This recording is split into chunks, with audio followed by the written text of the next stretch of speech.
বাংলাদেশের সাথে সবসময় প্রায় থাকে নিউজিল্যান্ড। বড় দল হিসেবে প্রত্যেক বছরই নিউজিল্যান্ড আসে বাংলাদেশে, আবার বাংলাদেশও যায় নিউজিল্যান্ডে। শুক্রবার থেকে শুরু হচ্ছে বাংলাদেশ নিউজিল্যান্ডের ওডিআই সিরিজ।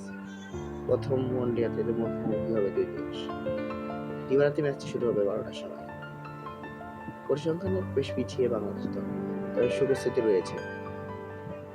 2009-11 সালে হোয়াইট হাউস হয়েছিল ড্যানিয়েল ভেট্টরির নিউজিল্যান্ড সদ্য অধিনায়ক হওয়া সাকিব আল হাসানের বাংলাদেশের বিরুদ্ধে।